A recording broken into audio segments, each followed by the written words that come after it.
Hello everyone, I am Sunita Yadav, your science teacher. In today's class, we discuss chapter number 12. The chapter name is Electricity and Circuit. And today topic is electric bulb. Okay. Uh, activity first take a torch and look inside its bulb. आपने torch देखी, torch के अंदर आपको क्या दिखाई देता है? Bulb दिखाई देता है. ठीक है, तो बल्ब की स्ट्रक्चर को समझने के लिए सबसे पहले हमें उस बल्ब की स्ट्रक्चर को नोटिस करना पड़ेगा. ठीक है, तो आप जब बल्ब की स्ट्रक्चर को देखते हो, आप इस डायग्राम को केयरफुली देखिए, थोड़ा सा जूम करके देखना. इसमें देखिए क्या है, यहाँ पर देखिए एक फिल्म इधर है, एक मेटल की चीज ये यहाँ पर बनी हुई है. ठीक है, ये दो टर्मिनल्स के बीच में एक थिन वायर की लाइन बनी हुई होती है, और ये जो थिन वायर की लाइन है ये फिलामेंट होता है. क्या होता है बेटा? फिलामेंट. ये देखिए आप, ये ब्राउन कलर में ये शो किया हुआ है एक टर्मिनल एंड सेकेंड टर्मिनल, और इसके बीच में आपको इस तरीके से स्प्रिंग शेप की ये स्ट्रक्चर आपको देखने को मिलती है. यहाँ पर इसको हम क्या बोलते हैं? फिलामेंट. ये जो बिल्कुल सेंटर में जो चीज है, इसको हमने, जो स्प्रिंग टाइप की स्ट्रक्चर है, इसको हमने क्या बोला है बेटा? फिलामेंट बोला है. It's clear? तो ये थिन फाइन क्वालिटी का ग्लास बल्ब होता है, किसके अंदर? टॉर्च के अंदर. देन ये थिन जो twisted coil wire inside the bulb is called a filament. तो ग्लास बल्ब के नीचे ये थिन पतला सा स्प्रिंग रोल किया हुआ जो स्ट्रक्चर होता है, उसी को हम क्या बोलते हैं? फिलामेंट बोलते हैं. क्लियर है? जैसे ही इस बल्ब के अंदर इलेक्ट्रिकल एनर्जी आती है, तो ये जो फिलामेंट होता है उस इलेक्ट्रिकल एनर्जी से हीटअप होके हमें लाइट एनर्जी देता है. तो बल्ब के अंदर ये जो लाइट टॉर्च का बल्ब है, इसके अंदर यूं नहीं, पूरा बल्ब ग्लो होना स्टार्ट हो जाता है, पूरा बल्ब हमें लाइट एमिट करना स्टार्ट हो जाता है. आपके घर पे कोई इस टाइप का बल्ब हो या टॉर्च हो, तो आप उसमें देखोगे कि जो ये फिलामेंट है, सिर्फ फिलामेंट लाइट एमिट करता है, होल बल्ब लाइट एमिट नहीं करता है. तो I think it's clear what is filament. What is filament? A thin twisted coil of wire, a thin twisted coil of wire inside the bulb called a filament. A thin twisted coil of wire inside the bulb called a filament. Filament is made up of material, it's very important, tungsten. Filament किस चीज से बना होता है बेटा? Tungsten. क्या material है? Tungsten. Clear? तो फिलामेंट जो होता है वो किसका बना होता है बेटा? टंगस्टन का. टंगस्टन इसलिए यूज करते हैं क्योंकि इसका मेल्टिंग पॉइंट क्या होता है? बहुत ज्यादा हाई होता है. ये गर्म होने के बाद में भी मेल्ट नहीं होता है, और यहाँ से और वो हीटअप होकर लाइट एमिट करने का वर्क करता है. It's clear? टंगस्टन लर्न हो रहा है आपको? चलिए, two thick wire inside the glass bulb. इसके अंदर दो थिक वायर होते हैं, ये जो ब्राउनिश आपको दिखाई दे रही है. Two thick wire inside the glass bulb, they provide support to the filament. ये सपोर्ट देते हैं किसको? फिलामेंट को. which is thin and long. They also make the connection of the filament to outer circuit. इस filament को outer circuit से connect करने का काम भी किनका होता है? इन टर्मिनल्स का होता है. ये जो दो टर्मिनल आपको दिखाई दे रहे हैं ये. नेक्स्ट इसके नीचे की तरफ हम देखते हैं कि एक मेटल का पूरा सेट है, ये आपको दिखाई दे रहा है, मेटल टिप ये सारा. तो the metal tip at the base of the bulb, ये पूरा मेटल केस है, और इसके बिल्कुल से यहाँ पर देखो, ये जो चीज है इसको बोला है metal tip. Okay, it is a metal tip, और ये पूरा मेटल केस है. ठीक है, तो the metal tip at the base of the bulb, metal case of the bulb from two terminal of an electric bulb. The two terminal do not touch each other and they separated by insulating material. तो ये separated होते हैं. इसके अंदर ये देखिए एक terminal यहाँ पर है इस मेटल केस के अंदर, एंड सेकंड टर्मिनल यहाँ पर है जो सेपरेटेड है. अब अपन इससे ज्वाइन कराएंगे जब किसी भी वायर को, तो एक वायर को यहाँ से टच कराना होता है, एक वायर को यहाँ से टच कराएंगे, तो then after the bulb glow, then इसके बाद में क्या होगा? बल्ब ग्लो हो जाएगा. अब कैसे अरेंजमेंट्स हैं वो हम देखते हैं. चलिए, तो आपको क्लियर हुआ? यहाँ पर देखिए, वो मैं लाइन टू लाइन वापस बता देती हूँ. The thin wire that give of light is called the filament of the world. ये जो थिन वायर है जो लाइट एमिट करता है, गिव्स ऑफ करता है, उसी को हम क्या बोलते हैं? फिलामेंट बोलते हैं, ठीक है। The filament fix to thicker wire, जो फिलामेंट है फिक्स होता है किसकी हेल्प से, टू थिकर वायर की हेल्प से, which also provide support to it, जो उसको सपोर्ट भी देता है, ठीक है। और वायर से कनेक्टेड टू मेटल केस, और वायर को कनेक्ट करता है किससे, मेटल केस से, the base of the bulb, जो कि बिल्कुल बेस में होता है। The other thick wire is connected, एक तो हम बिल्कुल बेस में जाता है, और दूसरा जो अदर थिक वायर है, wire is connected to the metal tip, वो मेटल टिप पर at the centre of the base. तो दोनों टर्मिनल इस तरीके से कनेक्टेड होते हैं, और ये दोनों टर्मिनल जो होते हैं they do not touch each other, ये दोनों एक दूसरे से टच नहीं होते हैं। The electric bulb use at home also a similar design, हमारे घर के अंदर जो इलेक्ट्रिक बल्ब होता है उसका भी सिमिलर डिजाइन होता है, सेम डिजाइन होता है। ओके, देखिए एक एक टर्मिनल कहाँ गया, बिल्कुल मेटल टिप पे नीचे की तरफ, और एक बिल्कुल इस जगह पर। क्लियर, क्लियर हो गया दोनों टर्मिनल की पोजीशन। ओके, तो हमारे घर पे भी जो बल्ब होगा उसकी अरेंजमेंट भी इन्हीं तरीके की होती है। अब बल्ब जो है कैसे इलेक्ट्रिक सेल से कनेक्टेड होता है उसको रीड करेंगे, उससे पहले हम ये क्वेश्चन दिया हुआ है उसको रीड कर लेते हैं।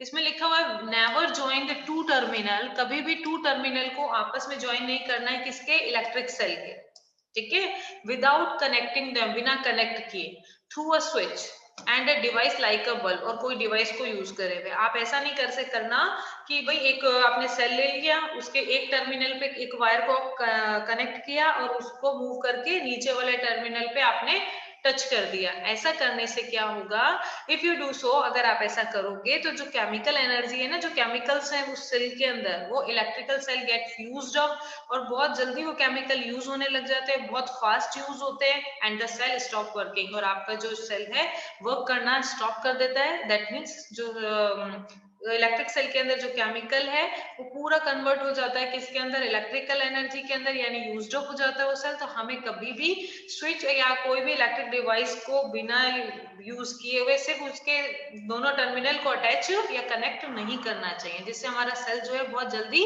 डिस्चार्ज हो जाता है। एक और आपके ये क्वेश्चन दिया हुआ है कि आपने कभी भी जैसे इलेक्ट्रिसिटी कहीं पर भी अवेलेबल है, जैसे जनरेटर है या जहां से इलेक्ट्रिक सप्लाई हो रहा है ना, वहां पर आपने इस तरीके के निशान देखे होंगे। You might have seen the danger sign shown हर display on poles, electric substitution and many other places, अलग अलग जगह पर। इट इज वार्न पीपल, ये मार्क जो होता है वो किस लिए होता है, ये वार्न करता है पीपल को एक इलेक्ट्रिसिटी बहुत ही डेंजरस है इफ नॉट हैंडल्ड प्रॉपरली। अगर आप उसको प्रॉपरली हैंडल नहीं करोगे तो ये आपकी लाइफ के लिए भी बहुत डेंजरस हो सकती है। Carelessness is handling electricity and electric devices can cause severe injuries and sometimes even death, कई बार काफी इंजरी हो सकती है और कई बार इतना शॉक लग सकता है कि आपकी डेथ भी हो सकती है। तो बी केयरफुल जब भी आप वो इलेक्ट्रिसिटी को हैंडल कर रहे हो। Hence you should never attempt to experiment with the electric wire and socket, कभी भी आप कोई एक्सपेरिमेंट कर रहे हो तो डायरेक्ट सॉकेट से या डायरेक्ट इलेक्ट्रिक वायर जो कनेक्टेड है पूरा वायर आपके सिस्टम से, उसको यूज नहीं करना चाहिए। Also remember the electricity generator, जैसे इलेक्ट्रिसिटी जनरेटर आपने देखा होगा या पोर्टेबल जनरेटर जो होंगे वो भी इक्वली डेंजरस होते हैं, ठीक है, क्योंकि उनसे भी उतनी ही अमाउंट में एनर्जी सॉरी इलेक्ट्रिसिटी प्रोड्यूस हो रही होती है। यूज ओनली इलेक्ट्रिक सेल, जब भी आप कोई भी एक्सपेरिमेंट करके देख रहे हैं तो आपको direct sockets, direct electric wire या डायरेक्ट जनरेटर को यूज नहीं करना है, आपको इलेक्ट्रिक सेल को यूज करना है। क्यों करना है इलेक्ट्रिक सेल को, क्योंकि इलेक्ट्रिक सेल उतनी अमाउंट में हमें इलेक्ट्रिसिटी नहीं प्रोवाइड करता, तो इसीलिए हमें उससे उतना हार्म नहीं होता है। तो ये तो मेन पॉइंट है कि आपको इलेक्ट्रिसिटी घर पर भी आप कोई काम कर रहे हैं और इलेक्ट्रिसिटी से यूज कर रहे हैं तो बी केयरफुल, आपको हाथ वेट नहीं होने चाहिए, स्विच प्रॉपरली कनेक्टेड होना चाहिए, कहीं से वायर कट नहीं होना चाहिए। तो हमें इन चीजों का ध्यान रखना होता है, नहीं तो हमें शॉक भी लग सकता है। इसलिए be careful when you are handling the electricity. Okay, next point is yes, a bulb connected to an electric cell. Next point is a bulb connected to an electric cell. अब हम एक bulb को कैसे connect करते हैं electric cell से वो देखते हैं, ठीक है। Let us try to make a electric bulb light up using an electric cell. चलो हम कोशिश करते हैं कि एक इलेक्ट्रिक बल्ब को इलेक्ट्रिक सेल को यूज करते हुए लाइट अप करते हैं। ओके, तो इस एक्टिविटी में देखिए हमें क्या करना है, take 4 length of electric wire लेने हैं। मतलब हमें 4 क्या लेना है, इलेक्ट्रिक वायर लेना है, और क्या ट्राई करना है, with differently coloured plastic covering. उनकी प्लास्टिक कवरिंग जो होती है, जैसे आपने कभी वायर्स देखे होंगे, किसी पे रेड कवरिंग होती है, किसी पे ब्लैक होती है, किसी पे ग्रीन होती है, तो इसलिए इस तरीके से हमें 4 वायर लेने हैं, और उन 4 वायर पे जो प्लास्टिक की कवरिंग होती है ना, हमें करंट से प्रोटेक्ट करने के लिए, तो उस वो कवरिंग का जो कलर है वो अलग अलग होना चाहिए। जैसे देखिए, आप यहाँ पर देखो, इस सेल के एक तरफ रेड है, देन ब्लू, नेक्स्ट सेकेंड इन्होंने कलर लिया है एक ग्रीन एंड ब्लैक। तो हम 4 वायर लेते हैं इस तरीके से, छोटे छोटे इस तरीके के, और डिफरेंट कलर के होते हैं, इनके ऊपर जो प्लास्टिक की कोटिंग होती है उनको डिफरेंट कलर का लेते हैं। डिफरेंट इसलिए ले रहे हैं ताकि हमें चीजें समझ में आए आगे। Okay, remove a little of plastic, थोड़ा थोड़ा सा उनका प्लास्टिक को रिमूव कर दो, जैसे शोन इन दिस पिक्चर। ये देखिए पूरा वायर है, इसको बिल्कुल स्टार्टिंग वाली टिप से थोड़ा सा वायर को, ऊपर की जो कोटिंग है उसको कट करके हटा दिया है, नीचे का जो मेटल वायर है वो हमें दिखाई दे रहा है ना, दोनों तरफ। ऐसे ही सेम हमें अदर वायर में करना है, जैसे जो हमने इस बल्ब से कनेक्टेड किया हुआ है। ओके, चलिए। This would expose the metal wire at the end and each length. Fix the exposed part of 2 wires to the cell and the other to the bulb. अब 2 वायर को तो हम cell से connect कर देंगे, and 2 wires को किससे connect कर देंगे, बल्ब से कनेक्ट कर देंगे। इधर देखिए, ये देखिए एक वायर को हमने अपर टिप से, मेटल टिप से कनेक्ट किया है, मेटल कैप से कनेक्ट किया है ना, क्योंकि यहाँ पॉजिटिव टर्मिनल है। एक को अपन ने नीचे मेटल केस से कनेक्ट कर दिया, क्योंकि यहाँ पर क्या है, नेगेटिव टर्मिनल है। देन ये जो हमारा बल्ब था, हमने डायग्राम में देखो, इस डायग्राम में क्या देखा था, एक टर्मिनल कहाँ है, अपर साइड में, एंड वन टर्मिनल कहाँ अटैच हो रहा है, बिल्कुल लोअर साइड में। तो हम वायर्स को भी यहाँ पे कनेक्ट करेंगे। तो एक वायर हमने अपर टर्मिनल पे कनेक्ट कर दिया इस जगह पर, यहाँ, और एक को कनेक्ट कर दिया यहाँ नीचे पे। तो दोनों टर्मिनल से अटैच हो गया ये बल्ब भी, और हमारा सेल भी।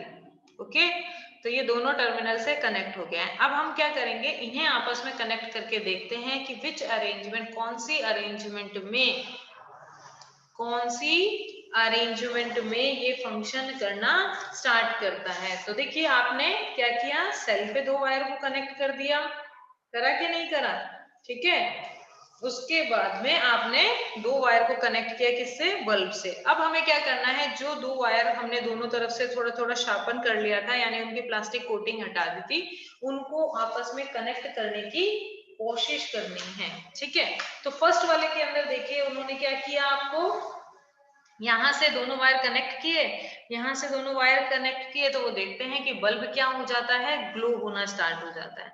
इन्होंने कुछ अलग अलग स्टेप्स किए हैं, और वो ऑब्जर्व कर रहे हैं कि कब बल्ब ग्लो हो रहा है और कब नहीं हो रहा है। उससे हमें एक चीज समझ में आने वाली है, ठीक है। चलिए आगे देखते हैं। अब यहाँ पे बल्ब ग्लो हो गया। नेक्स्ट के अंदर देखिए, इन्होंने क्या किया, अपर साइड में तो वो बल्ब कनेक्टेड है, लेकिन लोअर साइड में यहाँ पर देखिए आप, इस जगह पर क्या ये कनेक्टेड है, नहीं, ये कनेक्टेड नहीं है। दैट्स वाई बल्ब क्या नहीं होगा, ग्लो नहीं होगा। अब थर्ड पोजीशन में क्या हो रहा है, ये अपर इस साइड से कनेक्टेड ही नहीं किया, तो यहाँ से ओपन रह रहा है। ओके, इस जगह से ओपन होने के बाद में क्या हो रहा है, यहाँ एक बार तो क्या हुआ, यहाँ से ओपन है तब ग्लो नहीं हुआ, सेकेंड टाइम, थर्ड टाइम पे क्या हुआ, यहाँ से कनेक्टेड है इसलिए नहीं हुआ। यहाँ पर क्या किया, दोनों वायर्स को तो यहीं कनेक्ट कर दिया और ये वायर फ्री रह गया, तो इस वजह से बल्ब ग्लो नहीं हो रहा है। वो ई नंबर पे क्या किया, दोनों वायर्स को ऊपर कनेक्टेड कर दिया, ये फ्री रह गया, ठीक है। और इस नेक्स्ट में क्या किया, यहाँ पर देखिए, रेड वायर को किससे, ग्रीन वायर से कनेक्ट कर दिया था, यहाँ पर ब्लू वायर को ब्लैक से कनेक्ट कर दिया था। अब इन्होंने वायर चेंज कर दिया है कि भाई रेड वायर को किससे कनेक्ट कर दिया, ब्लैक से, और ब्लू वायर को किससे कनेक्ट किया, ग्रीन से। तो इन्होंने देखा बल्ब क्या हो जाता है, ग्लो हो जाता है। इसका मीनिंग क्या हुआ कि भाई बल्ब 4 सिचुएशन पे ग्लो क्यों नहीं हो रहा है और 2 सिचुएशन पे बल्ब ग्लो क्यों हो रहा है। देखिए, ये जो पूरा वायर का, बल्ब का और सेल का ये जो पूरा पाथ होता है ना बेटा, इसको बोलते हैं अपन इलेक्ट्रिक सर्किट। क्या बोलते हैं, electric circuit, the path along which an electric current can flow। ऐसा पाथ जिसके अंदर इलेक्ट्रिक करंट फ्लो होता है। जैसे ये पूरा पाथ बन गया, ये यहाँ से electric current, chemical energy convert होने स्टार्ट हुई यहाँ तक, फिर यहाँ से गई वापस। ये इस तरीके से पूरा पाथ बन गया ना इलेक्ट्रिक करंट फ्लो होने का, तो इसे हम क्या बोलेंगे, इलेक्ट्रिक सर्किट। अब देखिए लेकिन सेकंड में क्या हुआ, यहाँ से तो इलेक्ट्रिक करंट बन के जाना स्टार्ट हुआ स्टार्ट हुआ स्टार्ट हुआ, यहाँ तक जैसे ही जाता है ये पाथ कंप्लीट हो रहा है, नहीं हो रहा है। सेम इसी तरीके से यहाँ से जाना स्टार्ट हुआ तो यहाँ पे पाथ ब्रेक है, तो आगे मूव ही नहीं हुआ, तो फिर बल्ब ग्लो कैसे होगा। सेम यही था डी में। देखिए भाई यहाँ से इलेक्ट्रिक करंट पास होना स्टार्ट हुआ, ब्रेक है, यहाँ से इलेक्ट्रिक करंट पास होना स्टार्ट हुआ, यहाँ पर ब्रेक है, तो ब्रेक हुआ ना, पूरा पाथ कंप्लीट नहीं हुआ, दैट्स व्हाई बल्ब ग्लो नहीं हुआ। तो यानी कि हमारा जो सर्किट है वो कंप्लीट नहीं हुआ, इस वजह से जो बल्ब है वो ग्लो नहीं होता है। क्लियर, बल्ब जो है वो ग्लो नहीं होता है। क्यों नहीं ग्लो होता है, क्योंकि ये सर्किट जो है कंप्लीट नहीं है। तो इसको हम बोलते हैं ओपन टाइप का सर्किट, जो यहाँ से ओपन है, यहाँ से ओपन है, यहाँ से ओपन है, जिसके अंदर हमारा पूरा पाथ कंप्लीट नहीं होता, उन्हें हम बोलते हैं ओपन टाइप सर्किट। एंड जिसमें हमारा पूरा पाथ कंप्लीट होता है उसे हम बोलते हैं क्लोज सर्किट। तो बल्ब ग्लो कब होगा, हमारा इलेक्ट्रिक सर्किट कब कंप्लीट होगा, जब पूरा सर्किट क्या होगा, क्लोज टाइप का होगा, कहीं से भी ओपन नहीं होगा। I think it's clear. चलिए लाइन टू लाइन रीड करते हैं अब। You can stick the wire. You can stick the wire to the bulb with the tape used by electrician. आप टेप की हेल्प से उनको आपस में स्टिक करें। यूज रबर बैंड और टेप, आप रबर बैंड भी यूज कर सकते हो, टेप यूज कर सकते हो। Fix the wire to the cell, cell से कनेक्ट कर, सेल पे वायर को अटैच करने के लिए।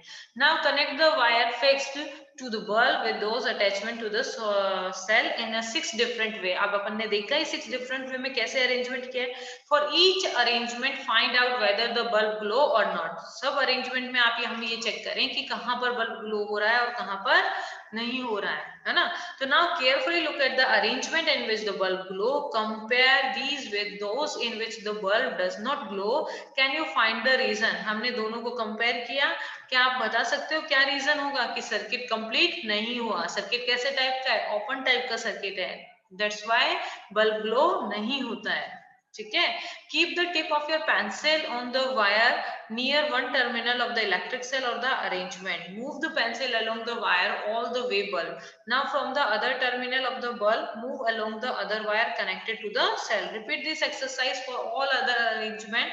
Did the bulb glow for arrangement in which you could not move the pencil from one terminal to other terminal? अब देखिए आप यहाँ से पेंसिल को ले जाना स्टार्ट करते हैं, सपोज पूरी पेंसिल यहाँ से मूव हुई, क्या आप यहाँ पर मूव कर सकते हो, नहीं कर सकते हैं।